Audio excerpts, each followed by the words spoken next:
The alarm screamed at 4:47 a.m., cutting through the November darkness. Daniel Hayes's hand shot out from under the worn comforter, silencing it with practiced efficiency.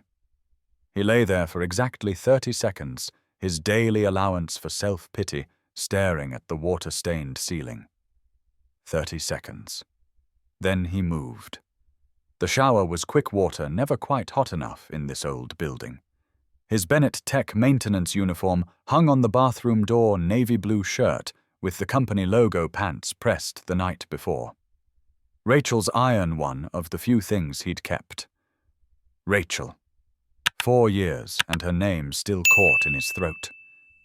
In the kitchen, Daniel assembled Sophie's lunch with the precision of someone who'd perfected this routine. Spider-Man lunchbox PB&J crusts off, apple slices, baby carrots she'd trade for cookies, juice box. On the napkin, he drew a small heart with Sharpie, just like Rachel used to do. Sophie's clothes waited on her chair. Purple unicorn shirt, favorite jeans with the knees wearing through. He needed new ones, but that would wait until next paycheck. The school shoes needed replacing more urgently. 5:43 a.m. Time to wake her. Morning sunshine. Daniel whispered, brushing blonde hair from Sophie's face. At 7 years old, she already looked so much like Rachel it sometimes hurt. 5 more minutes, Sophie mumbled. You said that yesterday. We almost missed the bus. The bus can wait. I'm very important. Daniel smiled, despite his exhaustion. Is that so? Very, very important. Mrs. Peterson says I'm her best student. 15 minutes later, they ate oatmeal together, the cheap kind from the big container dressed up with honey and frozen blueberries that turned everything purple. Daddy Sophie said around a mouthful. Don't talk with your mouth full, bug. She swallowed dramatically. Does Mommy watch us from heaven? The question hit him like it always did. Unexpected, devastating. I think she does, Daniel said carefully. I think she's very proud of you. Does she know I got an A on my spelling test? I'm sure she does. At 7:15, they walked hand in hand to the corner bus stop. Other children gathered, most with mothers, some with fathers, a few with nannies. Daniel was one of only 2 single dads here, and he felt it every morning. The way conversations would pause when he approached resume about playdates and PTA meetings, he was never quite invited to. Sophie didn't notice. She chatted about her volcano science project, something they'd build this weekend, and waved when she spotted her friend Emma. The bus arrived with hydraulic hiss and exhaust cloud. Sophie hugged him tight. Love you, Daddy. Love you more, sunshine. Love you most. She waved from the window until the bus disappeared. Daniel walked 2 blocks to his 2008 Honda Accord faded blue paint, cracked windshield he couldn't afford to fix. The 35-minute drive to downtown Seattle meant NPR on low, lukewarm gas station coffee mental checklist of the day's repairs. The Bennett Tech building rose 20 stories into the Seattle skyline, all glass and steel. Daniel parked in Section E, far corner of the underground garage, next to Teslas and Mercedes. His Honda looked particularly shabby in this company. In the maintenance office, Jake was already sorting work orders. Morning sunshine, Jake said without looking up. Full day ahead. HVAC units acting up elevator flagged for sensor replacement, and somebody on the executive floor keeps calling about their thermostat. Thermostats are easy, not when the CEO's assistant is making the calls. Daniel clipped his radio to his belt. Just another day in a building full of people who barely noticed him. He had no idea everything was about to change. Meanwhile, 15 floors above Daniel's head, Olivia Bennett woke at exactly 4 a.m. No alarm needed. Her body had learned to wake before dawn habit formed from years of proving herself to a father who believed sleep was for the weak. The penthouse was silent in a way that felt less peaceful and more like a vacuum. Floor-to-ceiling windows offered a stunning view of Seattle's skyline Space Needle lit against pre-dawn darkness. Puget Sound dark and vast beyond Mount Rainier, barely visible through November clouds. On paper, this apartment was worth $4.8 million. In reality, it felt like an expensive prison. Olivia allowed herself 2 minutes of staring at the ceiling, 2 minutes of acknowledging the hollowness before pushing it down. Her morning routine was mechanical shower at 5:15, hair and makeup by 5:45, dressed by 6 Hasdras. Charcoal grey Armani power suit, heels adding 3 inches to her 5'7" frame. In the mirror, Olivia Bennett, CEO of Bennett Tech Solutions, stared back. 29 years old. Successful by every business metric. Empty by every metric that mattered. The kitchen was stainless steel and unused appliances. Coffee from her $2,000 Italian espresso machine, drunk standing at the counter while reviewing reports on her tablet. Breakfast Greek yogurt straight from the container, eaten while reading emails. By 6:30, she was in her Tesla heading downtown. Vivaldi's Four Seasons played softly what her father always played. The morning commute was planning time, rehearsing meetings, anticipating objections. The parking garage was nearly empty this early. Her reserved spot, O. Bennett CEO, was steps from the private elevator. As she walked across pristine concrete, her heels echoing, she passed maintenance vehicles and that old Honda with the cracked windshield. She didn't give them a second glance. At 2:15 p.m., the board meeting finally ended. Victor Torres, the CFO, had questioned her decisions on 3 projects. She'd won each argument, but the victories felt hollow. The executive floor was quiet as Olivia headed toward her private elevator. Near the elevator bank, a maintenance worker knelt beside an open-panel tools spread around him. Brown hair slightly mussed, wearing the Navy Bennett Tech uniform. Radio crackling on his belt. Olivia barely registered his presence. The elevator doors stood open. She stepped inside, mentally preparing for her next meeting. "Ms. Bennett, wait!" The voice came from behind, urgent. Olivia's finger pressed the button. She glanced back briefly. The maintenance worker was half standing, one hand raised. "The elevator's been flagged for—" The doors closed, cutting off his words. Olivia leaned against the wall, closing her eyes. Just needed a moment of silence. The elevator lurched.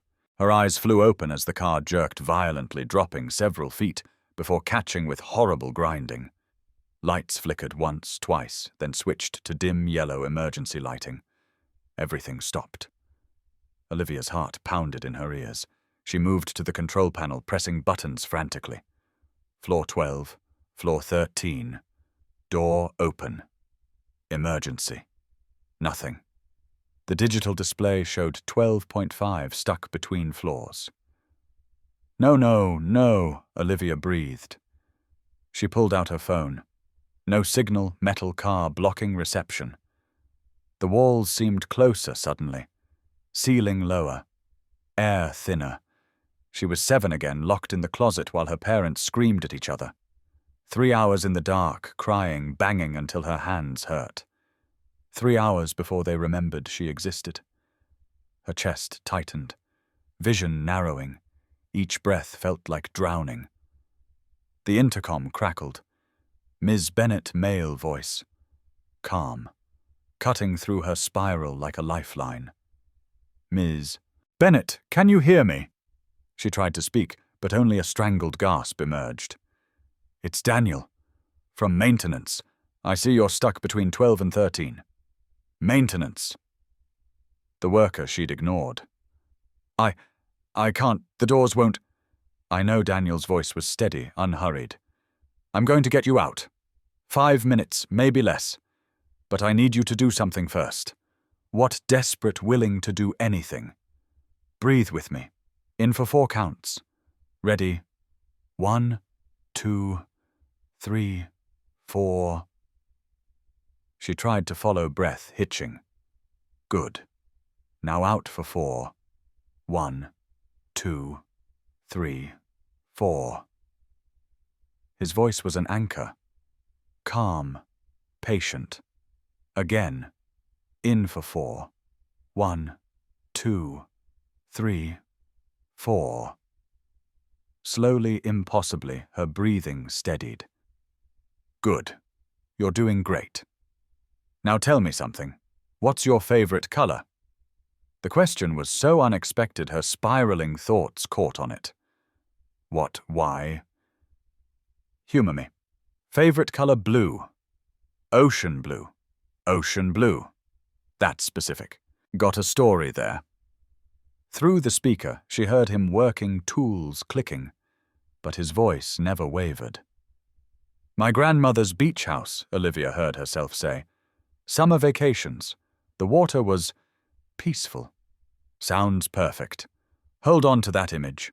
Ocean blue, peaceful water. Can you see it? Yes, good. Because in about 30 seconds, these doors are going to open. The elevator jerked. Olivia gasped. That's me, Daniel said calmly. Told you. 5 minutes. The elevator descended smoothly toward floor 12. Olivia gripped her knees, counting seconds. Here we go. Doors opening in 3, 2, 1. The doors slid open with a soft chime. Daniel Hayes stood in the hallway, and for the first time Olivia really looked at him. Taller than she'd realized, maybe 6'1", with sandy brown hair disheveled from work. Maintenance uniform had oil stains on one sleeve, work boots scuffed. But his eyes, blue-gray kind, looked at her with genuine concern, but no pity. He offered his hand to help her over the gap. Olivia took it, warm, calloused, strong, steady in a way that made panic recede. Her legs shook as she stood. Daniel's hand moved to her elbow, supporting without making it seem like weakness. You okay? He asked softly. Olivia nodded, not trusting her voice. That was a sensor malfunction, Daniel said, releasing her gently. Already logged for replacement. Should have been tagged out. My fault for not doing it sooner. Taking responsibility even though she'd ignored his warning. Thank you, Olivia managed.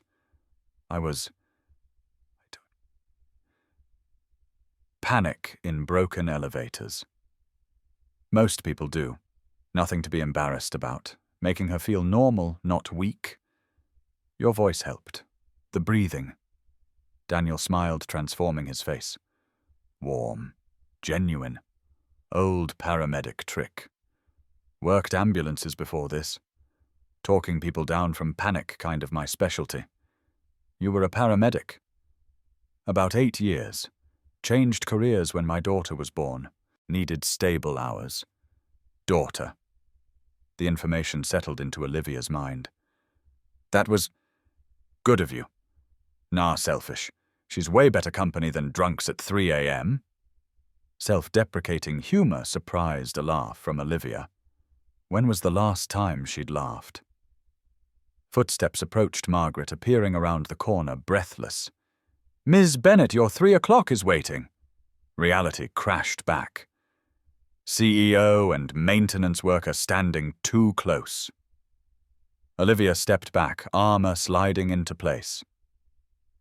Thank you again, she said, voice cooling to professional tone. I appreciate your assistance.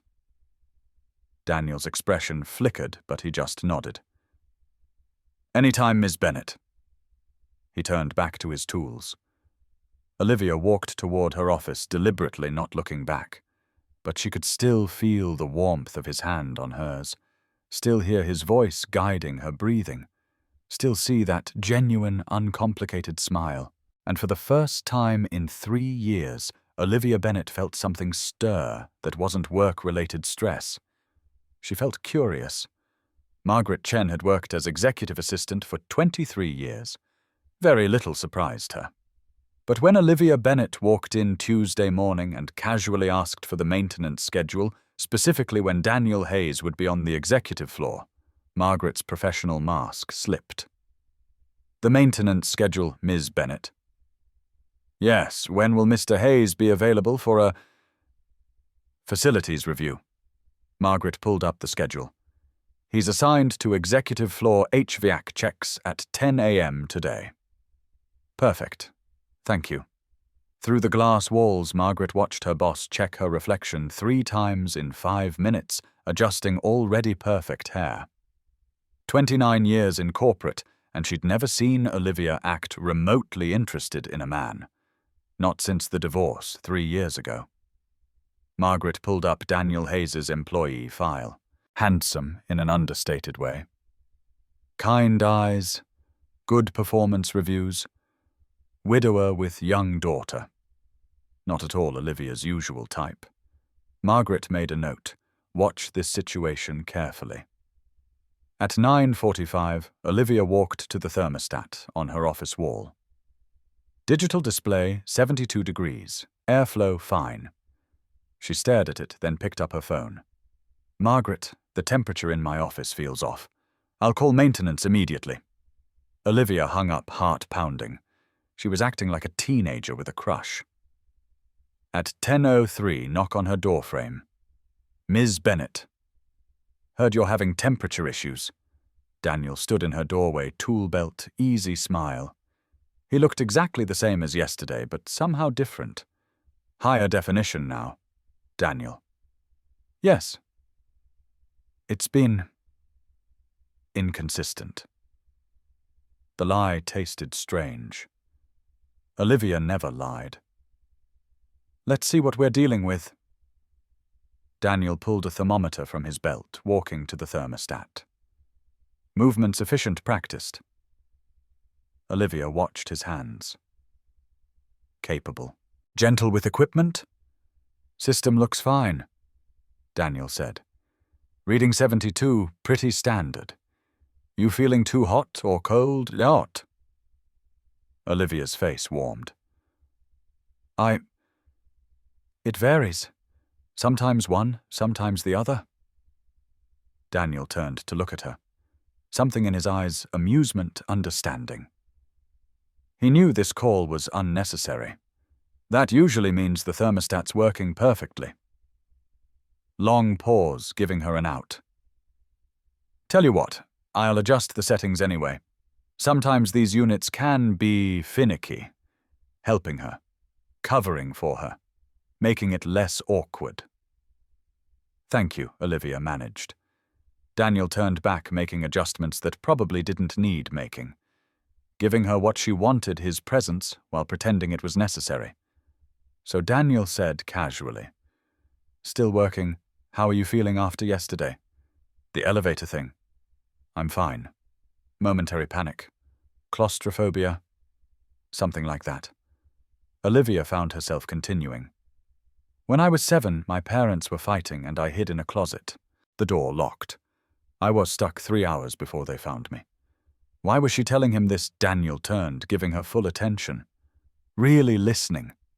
3 hours is a long time for a 7-year-old. I learned to be self-sufficient, not to depend on anyone. Except yesterday you had to. Except yesterday. Understanding passed between them. For what it's worth, Daniel said, quietly asking for help isn't weakness. It's being human. The words hit harder than they should. Your daughter Olivia changed subjects. Sophie. Right, she's 7. Daniel's face transformed. Pride. Love. Pure and uncomplicated. Yeah, just turned 7 last month. What's she like? Daniel sat on her desk edge, relaxed in a way that should have felt inappropriate but didn't. She's everything. Smart curious, asks a million questions. Currently obsessed with space. Wants to be an astronaut. That's ambitious. She doesn't know impossible yet. Hope she never learns it. The way he talked about his daughter Olivia had never heard such unguarded love. Her mother. I saw in your file she passed away. I'm sorry. Daniel's expression flickered. Pain, then acceptance. 4 years ago. Cancer. Fast diagnosis, too. 6 months. Sophie doesn't remember much. She was 3. That must have been incredibly difficult. Hardest thing ever. Watching Rachel fade. Knowing I'd do this alone. but Sophie needed me to hold it together, so I did. Simple statement, years of pain behind it. You quit being a paramedic for her, couldn't handle rotating shifts nights away. Maintenance pays less, but I'm home for dinner. Tuck her in every night. Worth more than money. Olivia thought about her own life. All money. No meaning. What about you? Daniel asked. Any kids? No. I was married, but it didn't work out. He wanted someone who'd put him first. I wanted someone who wouldn't cheat with my assistant. Bitterness slipped through. Daniel whistled low. Your assistant. That's cold, efficient. They're married now, living in my old house. And you're better off. Or that's what I tell myself. Honesty. When had she last been honest about her feelings? Daniel studied her, seeing through years of armor. Well, he stood packing tools, thermostats all set. Should work perfectly now. Though between you and me, it was working perfectly before. Gentle teasing. No judgment. Olivia couldn't help smiling. I'll try to only call for actual emergencies. Or don't. I mean, fixing things that aren't broken is easier than fixing things that are. Was he flirting? Daniel headed toward the door. Olivia felt sudden panic at him leaving. Daniel! He turned. Yeah, thank you. For yesterday. And for this. Anytime, Miss Bennett. Olivia. You can call me Olivia. His smile widened. Olivia. Okay, then. After he left, Olivia couldn't focus on work. Her office felt different. Warmer, not the temperature. Something else. That evening, Daniel sat in his Honda outside Sophie's elementary school, waiting for dismissal. His phone buzzed. Text from Jake. Dude, did you really rescue the CEO from a stuck elevator office is talking? You okay? Daniel typed. She's fine. Just did my job. But his mind was elsewhere. He kept thinking about Olivia Bennett's face stepping out of that elevator. The vulnerability, the genuine terror she'd tried to hide. And those eyes. Green. Ocean blue was her favorite color, but her eyes were green. The school bell rang. Sophie burst through doors, backpack bouncing, pigtails flying. Daddy! She launched herself at him. Hey, Bug!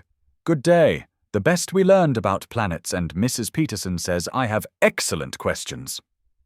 In the car, Sophie chattered. While Daniel navigated to Mrs. Patterson's building. Their elderly neighbor had been a godsend, affordable childcare patients' home-cooked meals. How was your day, Daddy? Fine. Fixed some stuff. Did you fix anything important? Daniel thought about Olivia Bennett. CEO, trapped and terrified. About talking her through panic. About the way she'd looked at him saying, thank you, really looked not through him. Yeah, he said softly. I think maybe I did. Wednesday afternoon at 4:15, Daniel's shift ended. He was loading his toolbox into the Honda when he heard heels on concrete. Olivia was walking toward him, still in a power suit tablet underarm. She looked like she belonged in a magazine, not a parking garage. Daniel. Hi. Her voice different. Less CEO, more uncertain. Ms. Ben Olivia. Hi, using her first name felt strange and right. Is this your daughter? She was looking at his car where Sophie sat reading. His daughter heard them talking now, peering out with undisguised curiosity. Yeah. Sophie, come say hello. Sophie unbuckled and hopped out, looking up at Olivia. You're really tall, Sophie announced. Olivia laughed, really laughed. It's the heels. Without them, I'm normal. You smell nice. Like flowers. Thank you. You have pretty hair. Sophie touched her pigtails, pleased. Daddy did it. He's getting better. They used to be crooked, Sophie Daniel said, embarrassed. You do her hair. Olivia asked, something soft in her expression. YouTube tutorials. Harder than it looks. Olivia's eyes held his, imagining him carefully braiding small blonde hair. Are you Daddy's friend? Sophie asked, with childhood bluntness. Olivia looked uncertain. We work in the same building. But do you like him? Think he's nice? Daniel's hand moved to Sophie's shoulder. Gentle warning. I do think he's nice, Olivia said honestly. Very nice. Good. Because he's the best daddy ever. Olivia's expression flickered with something Daniel couldn't read. Soph, we need to get going. Okay. Bye, pretty lady. After Sophie climbed back in. Daniel and Olivia stood in the parking garage, few feet between them, feeling like inches. Sorry about that. She's friendly. Don't apologize. She's wonderful. Olivia meant it. Did you need something? Another thermostat issue? Teasing but gentle. Olivia took a breath, gathering courage. No. I wanted to talk to you. Away from the office. Okay. Waiting. Giving her space. This is going to sound strange. And probably inappropriate. And you can absolutely say no. You're making me nervous. I don't have a husband. The words rushed out. Inelegant. Daniel's brain stuttered. Okay, I'm divorced. 3 years. And I've spent those years telling myself I was better off alone. That relationships were just liabilities. Words coming faster, dam breaking. But then you calmed me down in that elevator. You made me laugh about thermostats. And I saw you with Sophie, and I realized... Her voice cracked. I realized I've been so lonely I forgot what it felt like to want something beyond work. To want someone. Daniel's heart pounded. This couldn't be happening. So I'm asking, probably, stupidly, definitely, unprofessionally. Can I have a date with you? The question hung between them. In his car, Sophie had her face pressed against window, watching with interest. Daniel's mind raced through reasons to say no. She was his boss. She was rich. He was broke. Sophie needed stability. He hadn't dated since Rachel. But he thought about Olivia's smile, the vulnerability in her eyes, the way she'd looked at Sophie with genuine warmth. And Rachel's voice, clear in memory. Don't stop living because I stopped living. Olivia, he said carefully, I'm going to be honest. She braced for rejection. I haven't been on a date in 6 years. The last woman I dated, I married. When she died, I gave up on that part of my life. I understand. Let me finish. I gave up because I was scared. Scared of letting Sophie get attached to someone who might leave. Scared of failing at being enough. Rachel's last words haunted him. I'm sorry I'm leaving you alone. But you asking this with your hands shaking, that takes guts. More than I've had in years. Hope flickered in Olivia's eyes. So yes, I'd like dinner with you. But I need you to understand Sophie comes first. Always. If this affects her negatively, I'm done. No second chances. Olivia didn't hesitate. Good. She should be. The immediate answer made Daniel's chest loosen. And I'm broke. I don't care. You drive a Tesla. I drive a 2008 Honda with broken air conditioning. Does it get you where you need to go? Usually. Then it's a good car. She was trying. And people will talk. Your board employees, everyone. The CEO dating the maintenance guy. Let them talk. Easy to say now, I know. But I'm asking anyway. Stubborn. Determined. Real. Daniel made a decision that terrified him. Okay, yes, one dinner.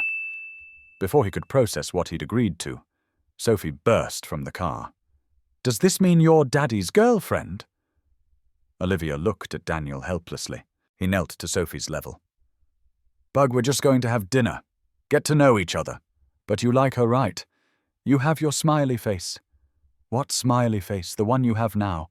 The one from pictures with Mommy." The innocent observation devastated him.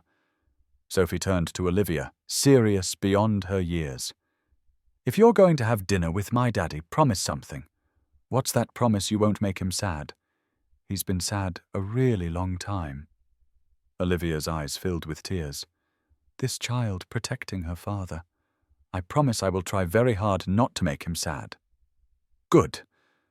And also, do you like pizza?" Olivia laughed through tears. "I do. We're making pizza tonight. You can come. Daddy lets me put olives even though I don't like them." Sophie Daniel started, but Olivia interrupted.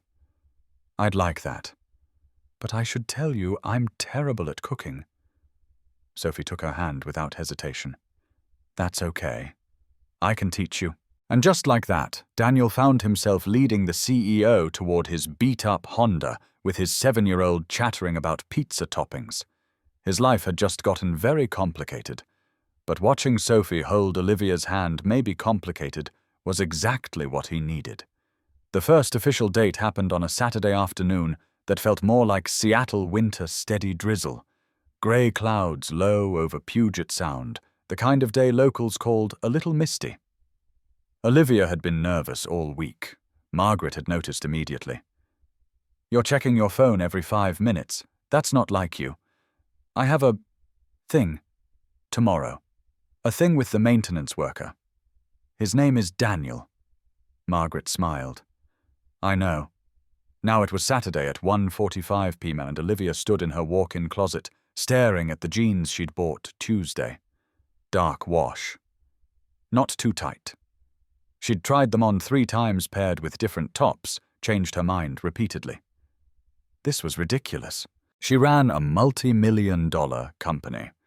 She negotiated with venture capitalists, but she couldn't figure out what to wear.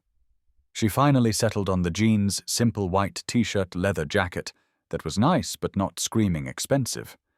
Sneakers, hair down instead of up. In the mirror, she barely recognized herself. She looked normal. Her phone buzzed. "Daniel outside when you're ready. No rush." Daniel's Honda looked even more beat up in daylight, but when he got out to open her door, his smile made everything else disappear. "You look great. I feel like I'm wearing a costume.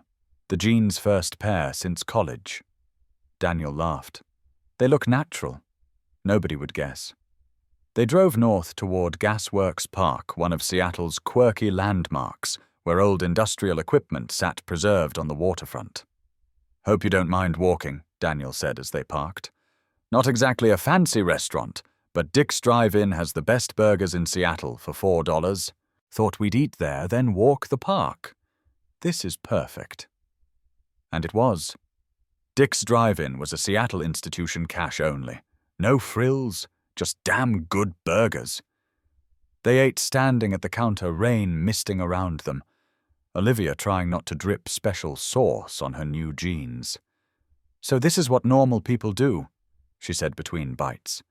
"Stand in the rain eating cheap burgers, pretty much. I like it." The walk through Gasworks Park was beautiful despite the weather. Or because of it, the misty rain made everything soft Seattle skyline visible across Lake Union, the old industrial structures rising like steampunk sculptures. They walked and talked. Really talked. "So, paramedic," Olivia said. "Why'd you choose that?" "My dad was a firefighter. Grew up around first responders. Liked helping people in crisis." "What made you stop?" "Rachel got pregnant. We'd planned around my schedule, but Sophie came early. Complications. Rachel needed bed rest, and suddenly irregular hours didn't work." Grief flickered across his face. Then the cancer diagnosis. I was taking care of both of them.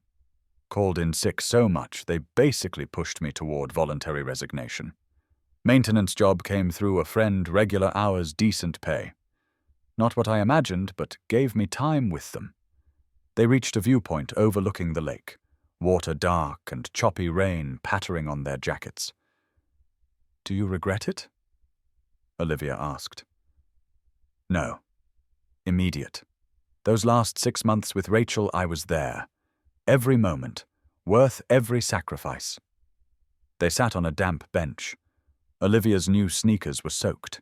Daniel had warned her at mile 2. "Your turn," Daniel said.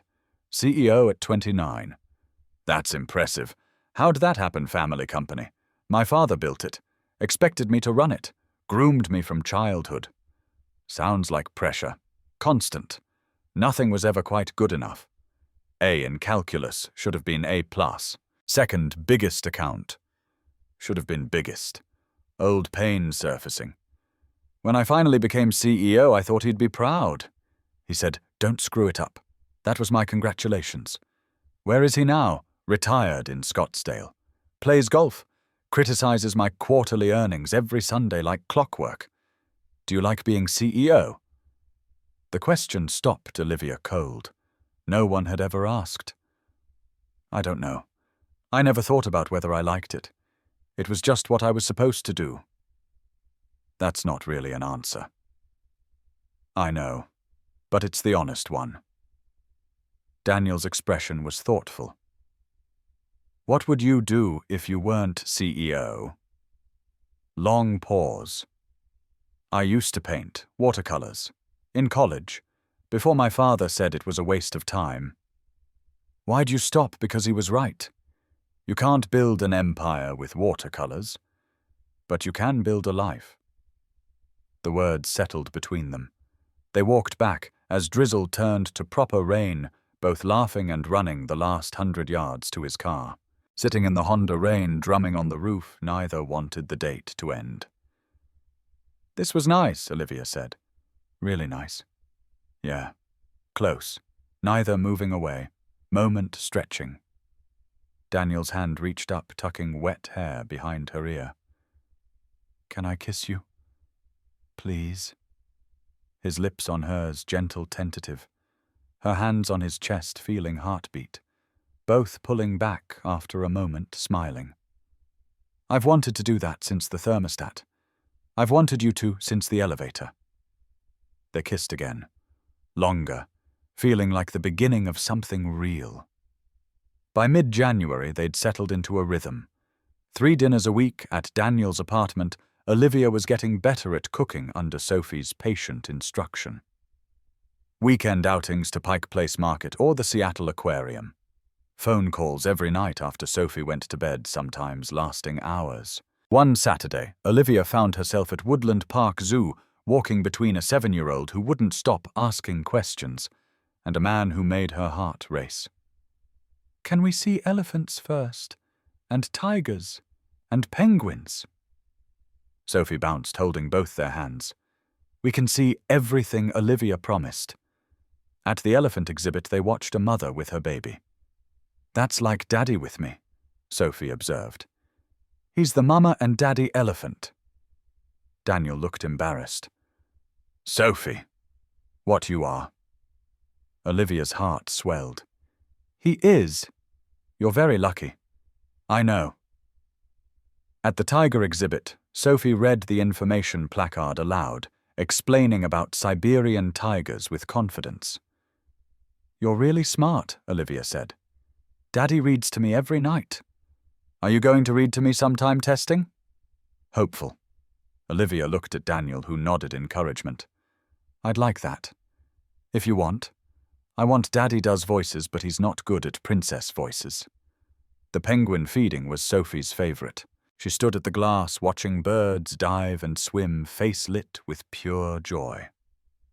That evening, after Sophie was asleep, Daniel and Olivia talked on the phone, their routine now. "She really likes you," Daniel said. "I really like her. She's incredible. I'm biased, but I agree. The way she talks about Rachel. No resentment, just curiosity. How did you do that? I never let her blame Rachel for dying. Never let her think her mom chose to leave. I kept pictures around, told stories, made sure Sophie knew she was loved. That must have been hard while you were grieving. Some nights I'd read Sophie stories about her mom, then go to my room and fall apart. But Sophie needed to know Rachel was good. Silence. Olivia in awe. You're a really good father. Some days I feel like I'm failing. You're being exactly what she needs. Conversation shifted. Can I ask you something? Daniel said. Always. Do you think about the future, like where this is going all the time? Do you? Yeah, and it scares me. Because I'm falling for you, Olivia. Really falling. But I keep waiting for the other shoe to drop. What shoe? The one where you wake up and realize you can do better. That I'm just the broke maintenance guy. Stop. You're not just anything. You're kind, patient, and amazing father. You make me laugh. You make me want to be better. But your world and mine are the same world now. We made them the same. Through the phone, she heard his breathing. I'm falling for you too, Olivia whispered. And yes, it terrifies me. But I don't want to stop. Me neither. Spring was pushing away winter's grey. Daffodils appeared in Seattle parks. Mount Rainier became visible more often through clearing clouds. Olivia and Daniel had been dating nearly 3 months. No official I love you yet, though both felt it. One evening at Daniel's apartment, after Sophie was asleep, Daniel made a confession. I need to tell you something. I'm worried about what my family will think. Your family? My parents? They're flying in next month from Spokane. They want to meet you. That's good. They're good people. But they're working class through and through. My dad was a firefighter for 30 years. Mom worked at Walmart. They're going to have opinions about me dating a CEO. What kind of opinions? That you're out of my league? That this won't last? That rich people don't understand real problems? Olivia absorbed this. She'd been so focused on her world judging them, she hadn't considered his world doing the same. What do you want me to do? Be yourself. But maybe, don't mention the penthouse or the Tesla. Just be Olivia who likes cheap burgers and bad jokes. That is me now. I know. Just warning you, they'll be skeptical. Meeting his parents terrified Olivia more than any board meeting ever had. The whispers started before Olivia was ready. She'd been careful, no public dates at fancy restaurants, no obvious displays at the office. But Seattle's professional community was small, and people talked. Margaret walked into Olivia's office, Monday morning expression, carefully neutral, but eyes concerned. You should see this. She slid her phone across the desk. LinkedIn post from someone in their industry network. Spotted Bennett Tech CEO Olivia Bennett at Dick's Drive-In last Saturday, with what looked like a maintenance worker and his daughter. Cute love has no price. CEO life. 347 likes. Dozens of comments. Respect. Love doesn't care about bank accounts. Wait, she's dating an employee. That's a problem. My friend works at Bennett Tech. Says he's a widower, raises his daughter alone. Actually sounds sweet. This is going to end badly. Mark my words. Olivia scrolled through, stomach sinking. It is monitoring, trying to get it removed. The damage is done. Her phone rang. Victor Torres, CFO. My office. Now. Victor's office was sterile, all steel and glass, nothing personal. He stood at his window, not turning, when Olivia entered. I assume you've seen the LinkedIn situation.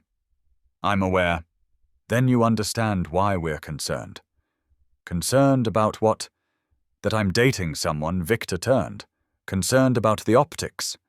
The CEO dating an employee from a significantly lower position creates liability. He's not in my reporting chain. He's 3 levels removed. But you could still influence his employment. It's inappropriate. Elizabeth Chen, board member, was also present. She spoke more gently. Olivia, we're not trying to control your personal life, but you need to think about how this looks. How it looks, or how it affects my authority because I'm a woman. Dating down Victor's jaw tightened. This has nothing to do with... It has everything to do with it. If I were a male CEO dating my secretary, you'd congratulate me. But because I'm a woman dating a man who earns less, suddenly it's inappropriate." Elizabeth leaned forward. "That's not fair.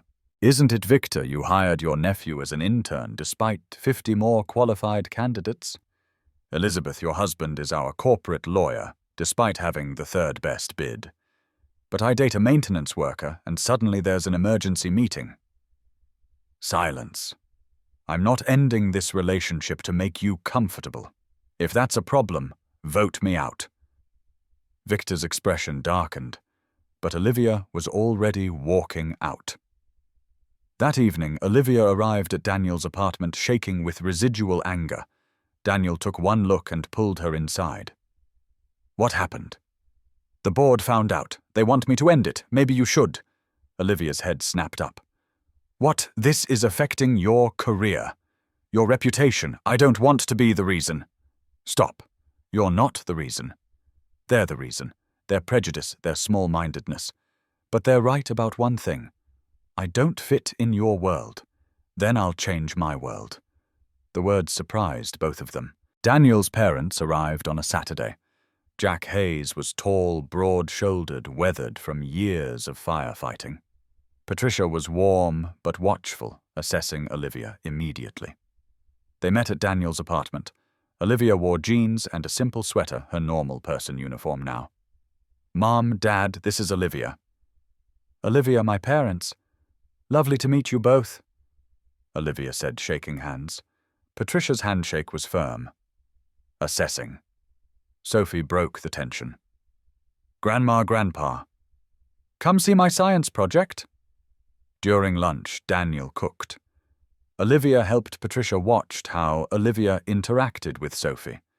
The way she cut Sophie's sandwich without being asked. How she patiently explained something about volcanoes. Small domestic things that mattered. After lunch, while the kids played outside, Jack spoke bluntly. "So you're the CEO everyone's talking about." "I am. Daniel says you drive a Tesla." "I do. Though lately I've been riding in his Honda more often." "Why's that?" "Because I'd rather be with him than driving alone." Patricia studied her. "My son's had a hard few years. Losing Rachel nearly broke him. I won't watch him get hurt again. I don't want to hurt him. You say that now, but when your world starts judging him, calling him a gold digger, questioning his motives, will you still think he's worth it?" "Yes." No hesitation. Jack and Patricia exchanged glances. "He's worth everything," Olivia continued. "He's the kindest, most genuine person I've ever met. He's an incredible father. He makes me want to be better. And I don't care what anyone thinks about the money difference." "You say that now," Jack repeated. "But when it gets hard, it's already hard. My board is pushing me to end it. My father calls me an embarrassment. I don't care. I'm choosing Daniel." Patricia's expression softened slightly. "What about Sophie?" she asked. "If this doesn't work out, she gets hurt too." "I know. That terrifies me more than anything. But I love her. I'm already attached. If Daniel and I ended, I'd fight to stay in her life anyway." "You love her." Patricia's voice softened. "Yes, she's wonderful. Smart, funny kind, just like her father." The mothers locked eyes. Understanding passed between them. That evening, as Jack and Patricia prepared to leave, Patricia pulled Olivia aside. "I was wrong about you. I thought you'd be cold corporate. But you look at my son the way Rachel did. Like he's your whole world. He is. Then you have my blessing. But if you hurt him, you'll hunt me down."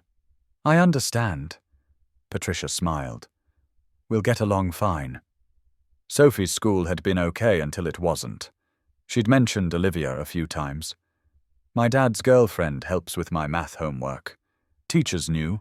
Some parents knew. It had been fine. Then came the Mother's Day art project. Mrs. Peterson asked students to draw pictures of their mothers. Sophie, who never really knew Rachel, drew Olivia.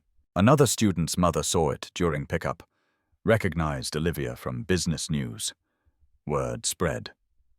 By Wednesday, Daniel got a call from Mrs. Peterson. "We need to talk about Sophie." At lunch, Sophie sat with her friend Emma, trying to act normal. Other kids whispered. Brittany, known for being mean, spoke loud enough for Sophie to hear. "My mum says your dad's only dating that rich lady for her money." Sophie's face burned. "That's not true. Why else would a rich person date a janitor? He's not a janitor, he's maintenance supervisor." "Same thing. My dad says it's embarrassing." Emma defended her. "Sophie's dad is nice, leave her alone." But Brittany continued. "My mum says when they break up, your dad's going to sue her for money. That's what poor people do." Sophie stood, hands shaking. "My daddy isn't poor, and he loves Olivia, and Olivia loves us." "Sure she does." Brittany laughed. "Until she gets bored." Sophie dumped her lunch tray and ran to the bathroom, fighting tears. Emma followed. Mrs. Peterson found them immediately, called Daniel. Daniel picked Sophie up early. In the car, she was quiet, face blotchy. "Baby, what happened?" She told him everything. Every cruel word, every nasty implication. Daniel's hands tightened on the steering wheel, anger building. "Daddy, why do people think you don't love Olivia? Because they don't understand that love isn't about money. But you do love her, right?" "Yes, very much. Then why does everyone care that she's rich and you're not?" How to explain adult prejudice to a 7-year-old? Some people think rich people and regular people are too different, but they're wrong. I hate those kids. Don't hate them. Feel sorry for them. They're learning to be small-minded from their parents. Sophie absorbed this quietly. "Can we see Olivia?" "I want to see Olivia." "Yeah, baby. Let's go see Olivia." At Bennett Tech. Olivia was in a meeting when Margaret interrupted. "Daniel's here. Says it's urgent. He has Sophie." Olivia immediately left the conference room, finding them in the lobby. Sophie's face was red and puffy. Daniel looked furious. "Conference room. Now." In privacy, Daniel explained everything. Olivia listened, heartbreaking with every word. "I'm going to call the principal. I'm going to—" "You can't fix this with your position." "Olivia, that'll just make it worse." The raised voice surprised both of them.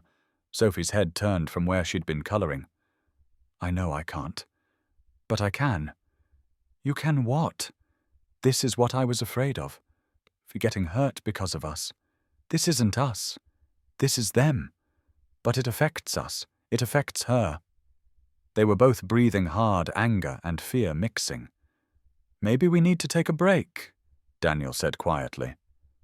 "Let things cool down." "No." Olivia's voice was firm.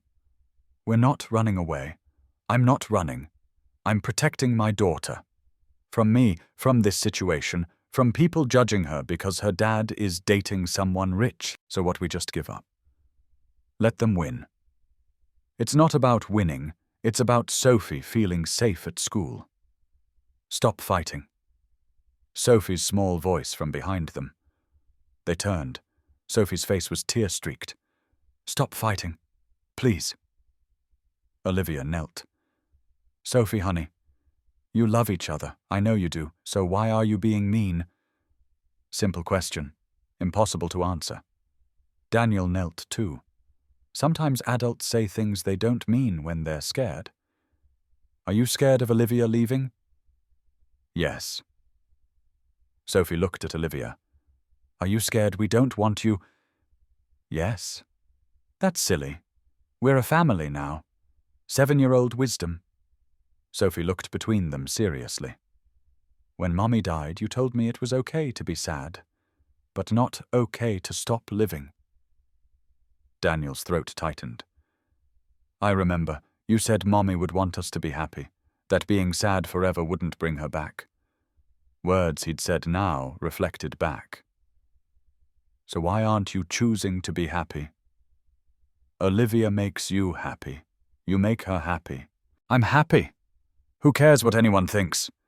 Both adults stared at this child, who saw everything so clearly. "She's right."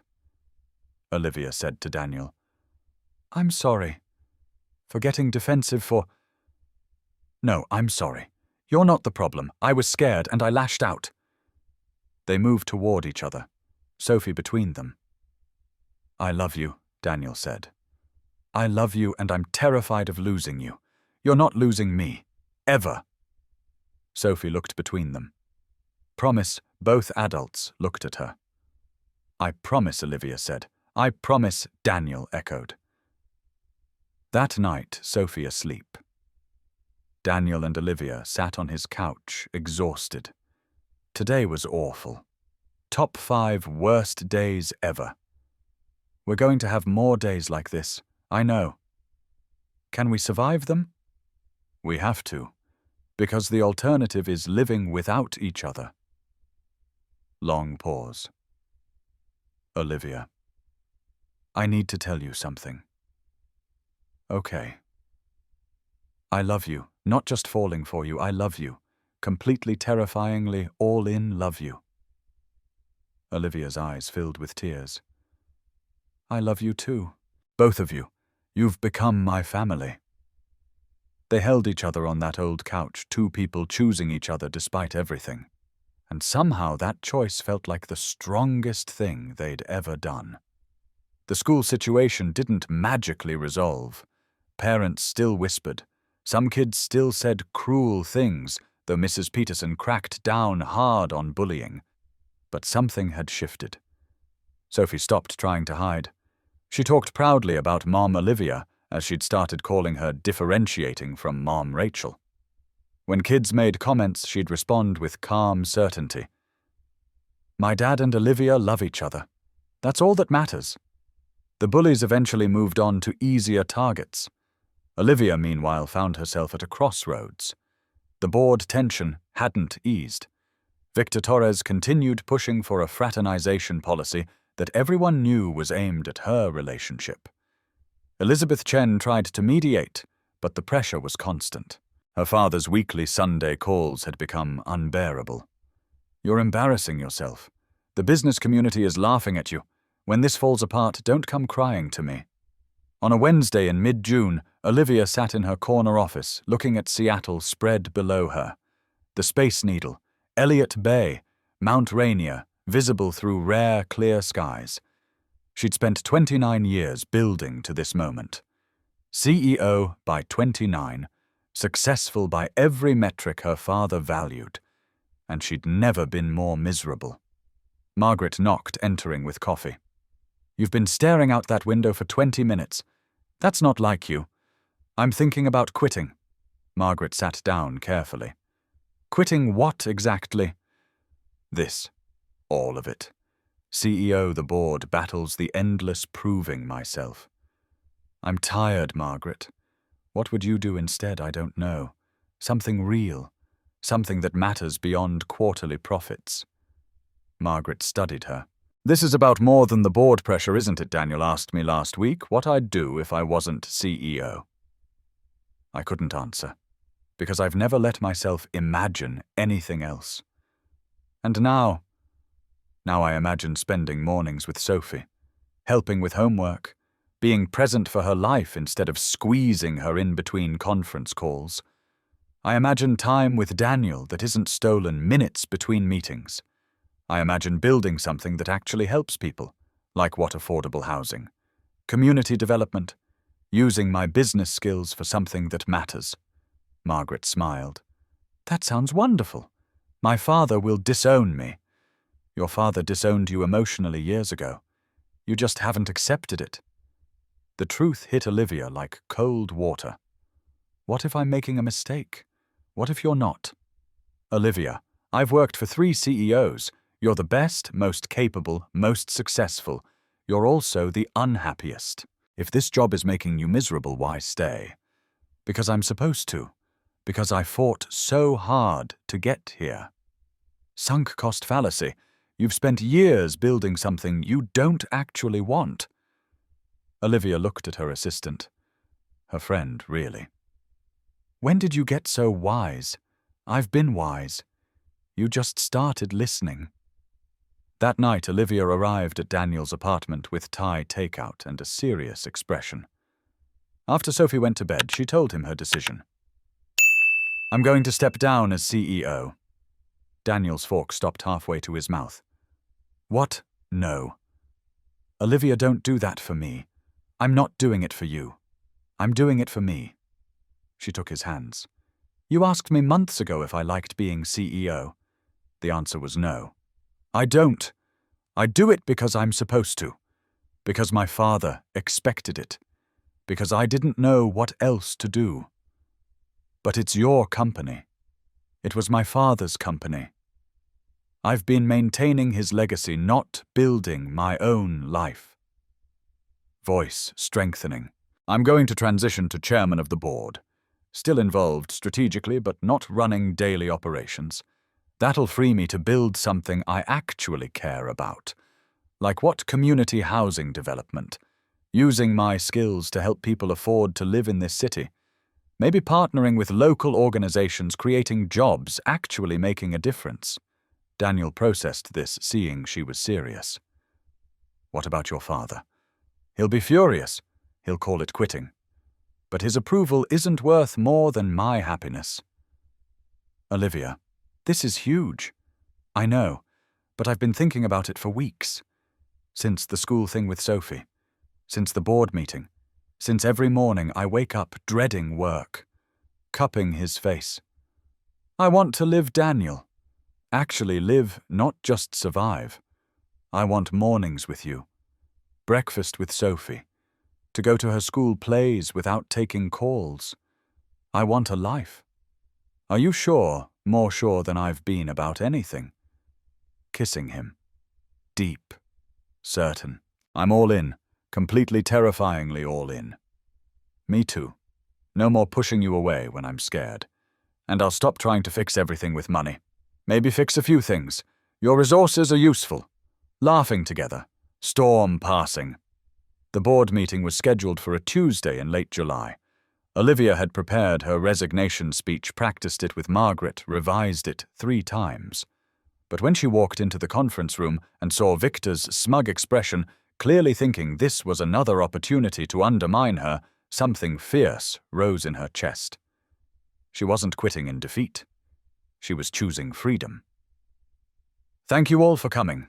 I have an announcement regarding the company's leadership structure." Victor leaned forward. "What announcement? Effective October 1st, I'm stepping down as CEO of Bennett Tech Solutions." Stunned silence. "You're what Elizabeth said. I'll be transitioning to chairman of the board. I've already identified my recommendation for interim CEO while we conduct a formal search." Robert's face showed shock. "Olivia, you can't just quit." "I'm not quitting. I'm restructuring my role to better serve both the company and my life." Victor's voice was sharp. "This is because of that maintenance worker. You're throwing away your career for—" Be very careful how you finish that sentence. Ice in her voice. "My relationship with Daniel has made me reevaluate my priorities. But this decision is about me choosing the life I want, not the life I'm supposed to want." She explained her plan.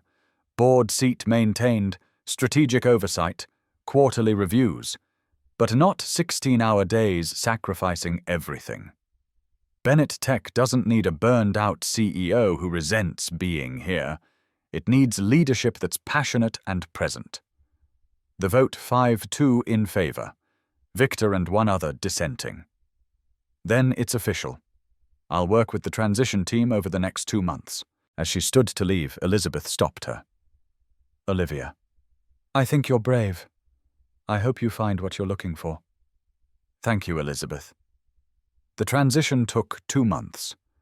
Olivia trained her replacement, a brilliant woman from their Portland office. She documented processes, handed off relationships, slowly extracted herself from daily operations. It was harder than she'd anticipated. The work had been her identity for so long, letting go felt like losing a limb. She had panic attacks, sleepless nights, moments of wondering if she'd made a terrible mistake. Daniel supported without pushing. Margaret reminded her why she'd chosen this. Sophie's innocent wisdom helped Mummy. You're happier now. I can tell. Mummy. Sophie had started using it naturally about a month ago. Olivia's father called once. She answered knowing it would be ugly. This is the most foolish thing you've ever done. I'm happy with my decision. Happy you're throwing away everything I built. That you built. Not me. I was maintaining your legacy, not building my life. And what life is that? Playing house with some blue-collar nobody. Anger rising. His name is Daniel. And he makes me happier than your approval ever did. He's using you. Even if he was, which he's not, it would still be my choice. My life. My happiness. Voice strengthening. I'm done trying to earn your love by sacrificing mine. I'm done measuring my worth by corporate achievements. I'm done being who you wanted instead of who I am. Don't call me when this falls apart. I won't need to, because even if it does, it'll have been worth it. She hung up, hands shaking, but feeling free. 30 years of trying to please him over. Rachel's sister Jennifer had been watching from afar. She'd seen social media posts, heard through mutual friends. Finally, she reached out to Daniel. I'm coming to Seattle next week. I'd like to meet Olivia. Daniel's stomach dropped. Jen, I don't know if I need to see who's in my niece's life. Non-negotiable, Danny. They met at a coffee shop in Fremont. Jennifer was early sitting with folded arms when Daniel and Olivia arrived. She looked like Rachel, same eyes, same cheekbones. Olivia saw Daniel's grief flicker. Jen, this is Olivia. Olivia Rachel's sister Jennifer. Jennifer's handshake was firm. Assessing. So you're the CEO. Former CEO as of last week. Eyebrows rose. Really? They ordered coffee. Sat. Uncomfortable silence. Sophie talks about you constantly, Jennifer said finally. Mom Olivia this, Mom Olivia that. She's an incredible kid. She is. Rachel's kid. Let's be clear about that. I would never try to replace... And yet she's calling you Mom. Olivia's throat tightened. She came up with that herself. To differentiate. Mom Rachel and Mom Olivia. She still talks about Rachel all the time. Does she? Or is she forgetting her real mother? Daniel interjected. Jen, that's not fair, isn't it? She was 3 when Rachel died. Now she's 7.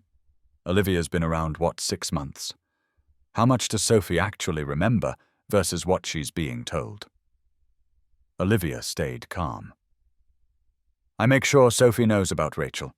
We visited her memorial bench together. I asked Daniel to tell stories. I've encouraged Sophie to talk about her feelings. Because you feel guilty.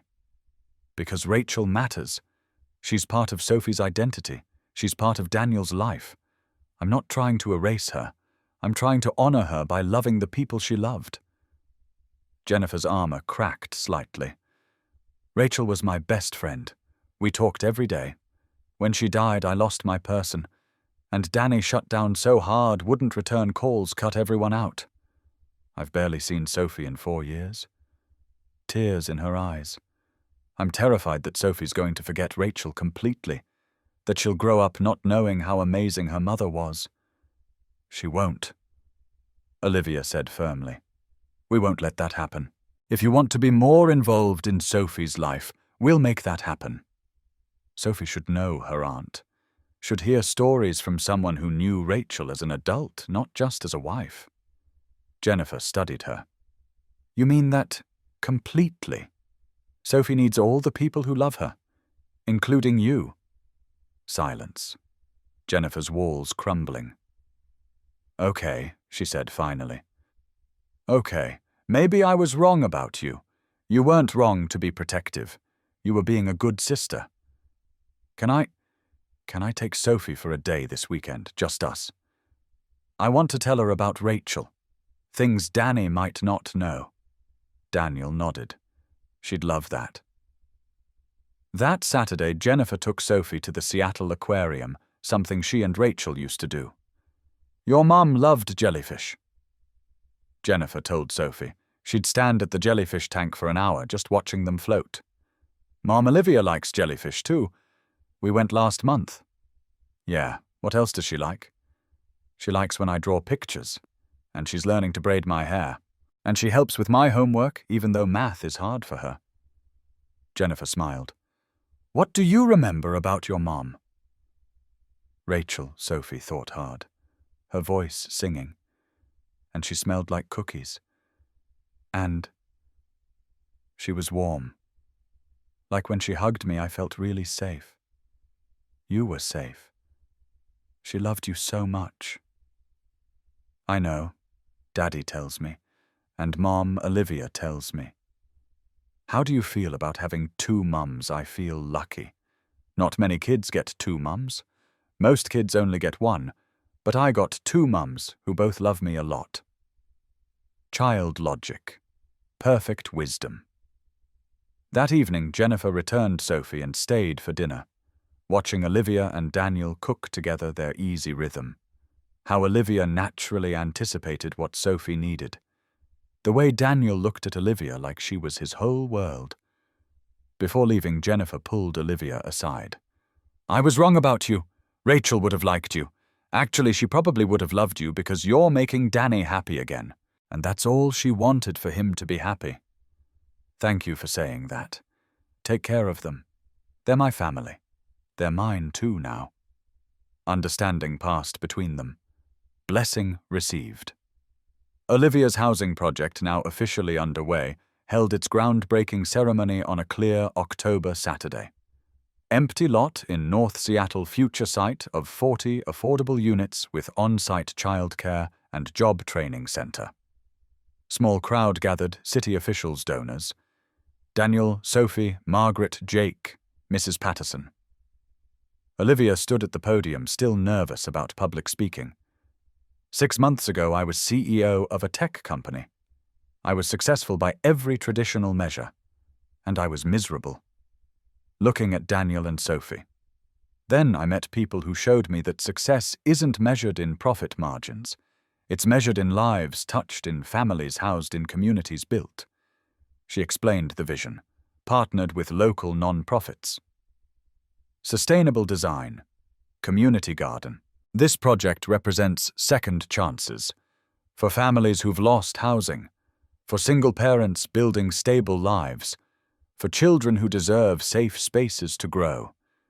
Getting emotional. I've learned that privilege comes with responsibility, not to make more money, but to help others have opportunities I took for granted. This is the beginning. After the ceremony, Daniel pulled her aside. "There's something you should see." Walking to building plans, pointing to dedication plaque design. Rachel Hayes Community Center. In memory of Rachel Hayes, 1988 to 2019, mother, wife, friend. Find joy even when it's hard. Olivia's eyes filled with tears. "You named it after Rachel." "She would have loved this, loved you for doing it. Seemed right to honor her." I don't know what to say." "Say you'll marry me." World stopping. Sophie gasping nearby. What Daniel kneeling right there in front of everyone. I had a whole plan. Romantic dinner at Canlis, rose petals, the works. But standing here seeing you make Rachel's memory into something beautiful, I can't wait. Pulling ring from pocket. Simple. Beautiful. Olivia Bennett. You walked into my life when I'd given up on anything beyond surviving. You didn't just save me from an elevator. You saved me from myself. Voice thick with emotion. You love my daughter like she's yours. You honor Rachel's memory instead of competing with it. You gave up a corner office to be part of our cramped apartment chaos. You chose love over safety. Sophie stage whispering. Say yes, crowd laughing. What Sophie said. Say yes, marry me. Be Sophie's mom officially. Be my wife. Help me build this life. Please, You're proposing at a groundbreaking ceremony. I'm proposing at the place that represents everything we believe in. Second chances. Building together. Love that doesn't care about bank accounts. It's perfect. You're perfect, yes. God, yes, Daniel sliding ring on her finger, kissing while crowd erupted. Sophie running over, throwing arms around both. I get a mom. A real mom. Olivia kneeling. You get a mom who loves you more than she knew possible. Can I call you just Mom now? Not Mom. Olivia, through tears, I would love that more than anything. The wedding was scheduled for a Saturday in mid-December at Seattle's Japanese Garden. Small, intimate, beautiful, even in winter. Guest list, 50 people. Margaret. Mrs. Patterson, Jake and maintenance crew, Jennifer Daniels' parents, Elizabeth Chen, close friends, Sophie's classmates. No father to walk Olivia down the aisle. She walked alone, or not alone, because Sophie walked with her, holding her hand. Daniel cried before she reached him, Sophie between them during ceremony, holding both hands. Judge officiating. Vows, Daniel, Olivia. You taught me that hearts can expand to hold new love without diminishing old love. You honor Rachel by being an amazing mum to Sophie. You honor me by choosing this life. I promise to love you through every doubt. I promise Sophie will always come first, but you'll never come second. I promise to choose you every single day forever. Olivia, crying. Daniel, you taught me that success isn't dollars or titles. You showed me family is built, not born. That love is choice. I promise to be the mom Sophie deserves. The wife you deserve. The partner who shows up, who stays, who chooses you forever. To Sophie, Sophie, I promise to honor your mom Rachel's memory, to tell you stories, to make sure you know you were loved before I arrived, and you're loved even more now. You made me a mother. Thank you for that gift. Sophie, to Judge. Can I say something? Of course. Thank you for being brave, for loving each other when people were mean. You taught me love is stronger than mean words. You're my favorite people. No dry eyes. The kiss. Judge pronouncing them married. Deep certain. Sophie jumping between for group hug. Reception at Daniel's apartment. Now their apartment, though they'd started house hunting. Mrs. Patterson's cooking potluck style. Dancing in living room to Spotify playlist. Sophie's artwork as decoration. First dance, can't help falling in love. 3 of them swaying together. Jake's toast. When Daniel started dating the CEO, I thought he was nuts. Turns out he was smart. She's not CEO anymore, she's just Olivia. And Olivia fits our lives better than any CEO could. To finding where you belong? To finding where you belong. Evening, ending with Sophie falling asleep mid-party on couch. Daniel carrying her to bed. Olivia following, tucking her in together. Our daughter, our daughter. They'd found a house in Maple Leaf. Older neighborhood, good schools, yards for kids. 3 bedrooms, Sophie's theirs, office/guest room. Backyard with space for garden and swing set. The mortgage was manageable because Olivia put down a large payment without making Daniel feel inadequate. Our money now, not mine, she'd said firmly. Sunday morning, 18 months after that elevator. Olivia woke first old habits but didn't jump up. Daniel's arm around her waist, still amazing. Kitchen, making real breakfast. French toast. Olivia actually good at cooking now. Daniel appearing, kissing her neck. Domestic routine, comfortable and loving. Sophie still asleep, miracle. Because Sundays are Gasworks Park days. Their life now, Olivia running Second Chance Housing Initiative. 3 affordable projects in development. Daniel promoted to building supervisor at Bennett Tech, managing entire maintenance team. Sophie, thriving, confident, happy. Regular family dinners. Normal problems, homework, stress, mortgage payments, whose turn for dishes. Normal joys. Movie nights, art shows, weekend trips to Mount Rainier. Sophie appearing hair wild. Is it French toast? Good morning to you too. Hugging Olivia. Good morning, Mum. Word still making Olivia's heart swell. Breakfast conversation. Sophie asking about Olivia's former CEO life. Do you ever miss it? Being really important. I am really important. I'm your mom. Most important job in the world. But you used to be in charge of a whole company. I was in charge of a company but not in charge of my life. Now I am. I choose how I spend my time, who I spend it with. That's real power. Plus she's helping more people now. Daniel added. We're helping more people. Partnership. Gasworks Park, their Sunday spot. Walking together. Sophie running ahead. Reaching familiar bench overlooking Lake Union. Plaque in memory of Rachel Hayes, forever loved, never forgotten. Annual ritual, sitting together, Sophie between parents. Hi, Mum Rachel. I brought pictures. Their language, Mum Rachel versus Mom. Both honored. School photos from backpack placed by plaque. I got Student of the Month. Mrs. Peterson says I'm really good at science. Mum's been helping me with projects. Daniel too, bench to Rachel's memory. She's amazing, Rach. Smart, kind, curious. You'd be so proud. Olivia, comfortable speaking now. I hope I'm doing okay. Being her mom. Sometimes I wonder what you'd do. I hope I'm honoring you by loving her so much. Daniel's hand squeezed hers. Mom, you're a great mom. Mom Rachel would think so too. Child certainty absolute. They talked about Rachel's memories, voice singing, smell like cookies, feeling safe. I feel safe with you too, Mom. Highest compliment possible. Sophie's question. Do you think Mom Rachel knows about you? From heaven, I think she does. I think she's happy you have someone who loves you as much as she did. And she's not jealous.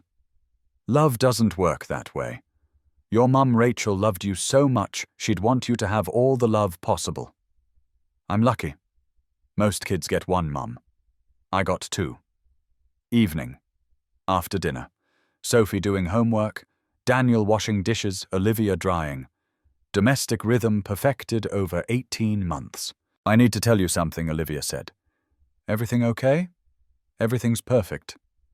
Actually, maybe too perfect. What does that mean, I'm pregnant?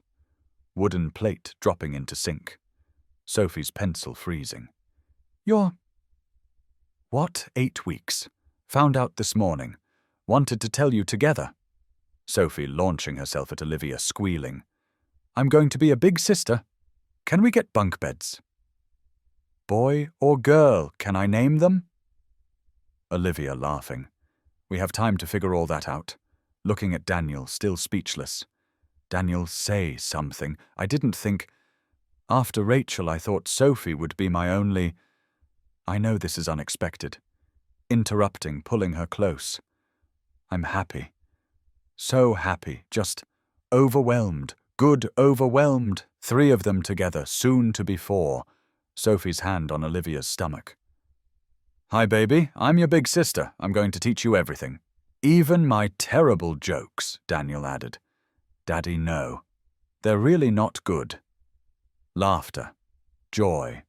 Anticipation. Baby Emma Hayes arrived on a snowy February morning. 7 pounds, 3 ounces. Dark hair like Daniel, green eyes like Olivia. Sophie was at the hospital within hours, still in her school uniform, bouncing with excitement. Can I hold her? Can I please? Daniel showed her how to support Emma's head, and Sophie stared at her baby sister with pure wonder. She's so tiny. Was I this tiny? Even tinier, Daniel said. You were early. Mum, she has your eyes. Olivia's heart swelled. Sophie called her Mom naturally now. No more Mom Olivia. She has your dad's hair. She's perfect.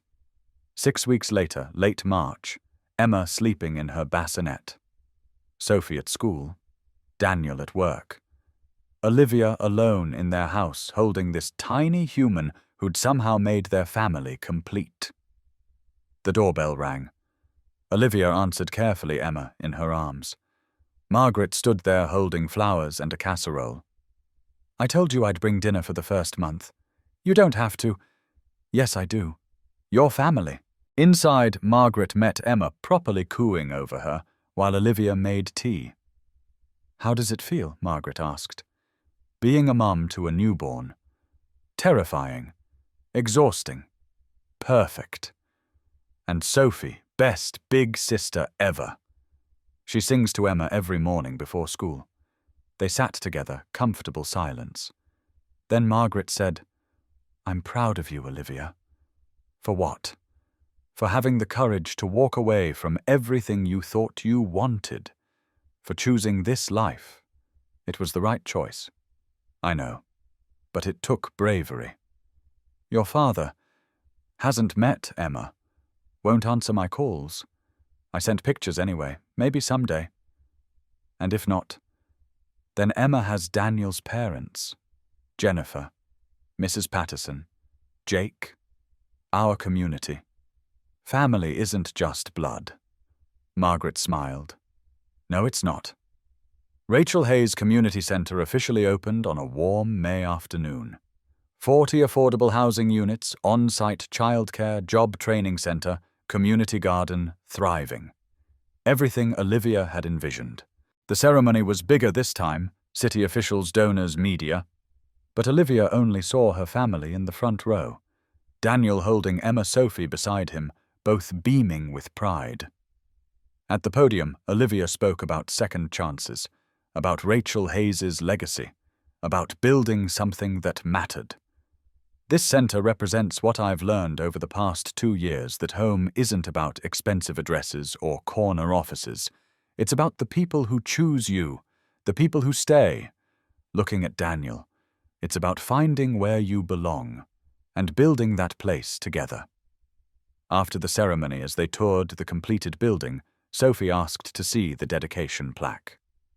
Rachel Hayes Community Center, in memory of Rachel Hayes, 1988 to 2019, mother, wife, friend, find joy even when it's hard.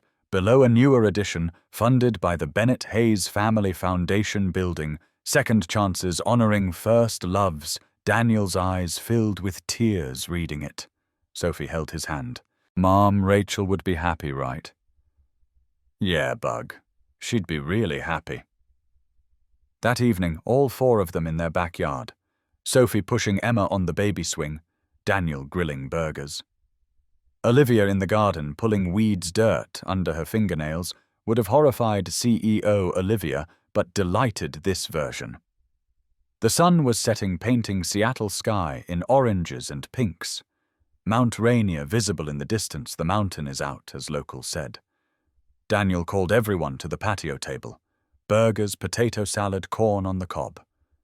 Simple food. Perfect company. Sophie said grace something she'd started doing recently. "Thank you for our family. For baby Emma. For Mom and Dad. For Mom Rachel watching from heaven. For this food. Amen." "Amen," everyone echoed. As they ate, Emma babbling in her high chair, Sophie talking about her science fair project. Daniel's hand found Olivia's under the table. "Happy?" he whispered. "So happy. No regrets, not a single one. You just won." Olivia's heart skipped. "What I regret not asking you out sooner. Could have had 3 years of this instead of 2. Laughing, squeezing his hand. We have the rest of our lives." Good point. Later, Sophie and Emma in bed, Daniel and Olivia on their back porch, new ritual replacing his old apartment couch. 2 years ago, Olivia said I was trapped in an elevator having a panic attack, thinking my life was over. And now I know it was just beginning. The elevator had to break me open. Daniel pulled her close. Poetic. I'm allowed to be poetic. I'm happy. Happy people get poetic. Are you happy? Really ecstatically, exhaustedly, perfectly happy. They sat in comfortable silence, listening to Seattle night sounds, distant traffic, neighbors' wind chimes. Emma's white noise machine through the monitor. You know what I love most about our life? Olivia said. What? It's messy. Sophie sometimes fails tests. The house needs repairs. We argue about whose turn for dishes. We're normal. We're real. We're imperfectly perfect. I spent 30 years chasing perfection. Never realized perfect is boring. This is better. This is everything. Inside, Emma began fussing. Both parents moved automatically, 2 years of teamwork making the response instinctive.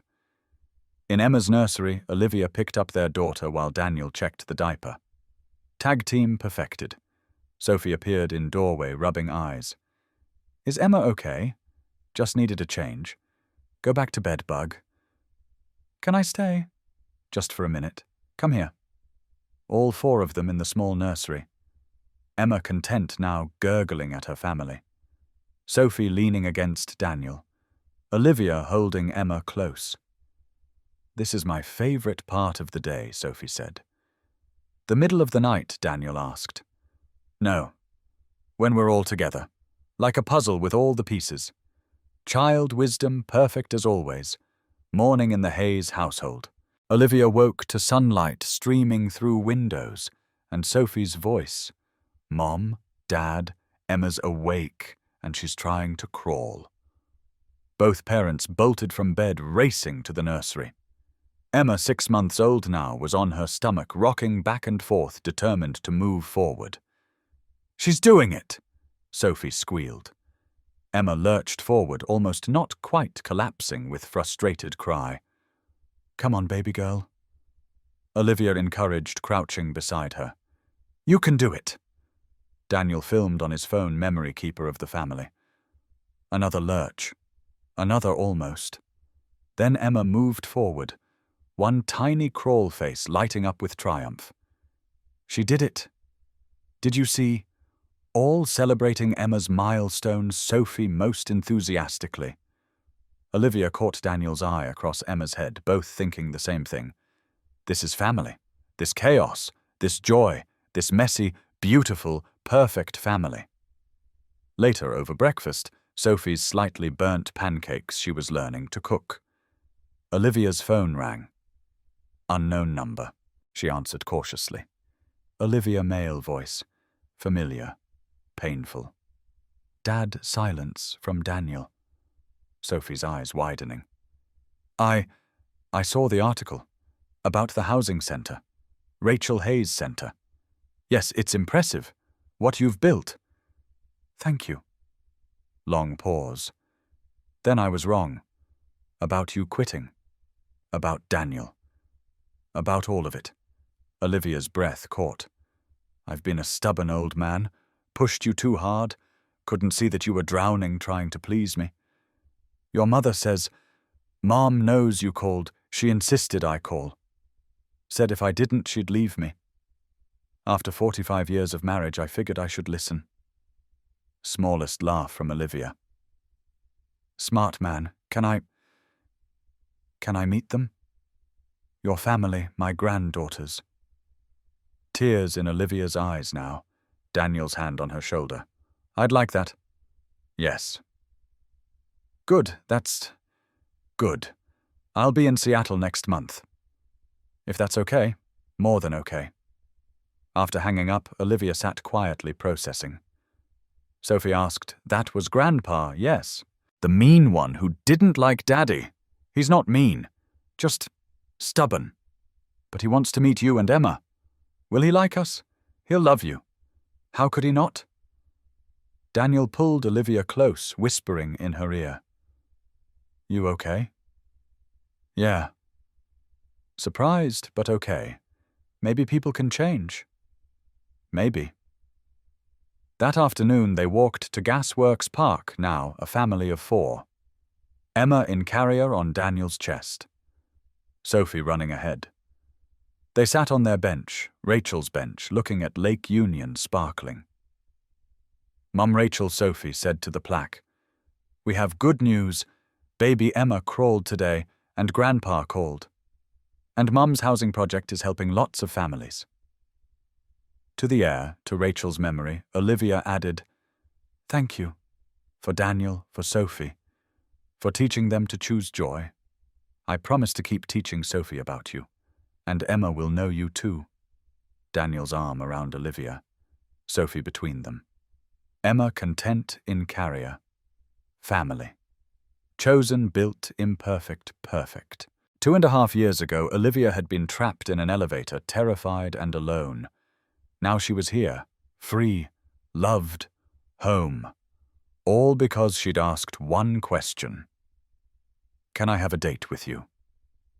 And Daniel Hayes, single dad, maintenance worker, beautiful human, had said yes. Friends, if this story reminded you that love has nothing to do with bank accounts and everything to do with choosing each other, we'd love for you to be part of our community. Hit that subscribe button right now and join our channel where we celebrate love that breaks all the rules and families that are built on courage, not convenience.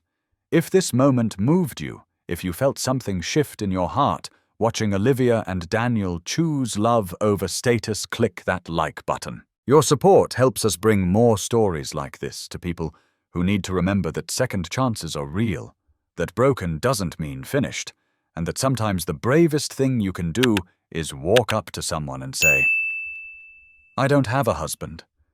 Can I have a date with you?" Share this video with someone who needs to hear it. Maybe they're struggling with what other people think. Maybe they're afraid to ask for what they want. Maybe they just need to be reminded that love is always worth the risk. Drop a comment below and tell us, what's the bravest thing you've ever done for love? We read every single comment, and your stories inspire us to keep creating content that matters. Because sometimes that person, the one who seems impossible, the one who doesn't fit your world, is exactly the person who changes your entire world. Thanks for watching. We'll see you in the next one.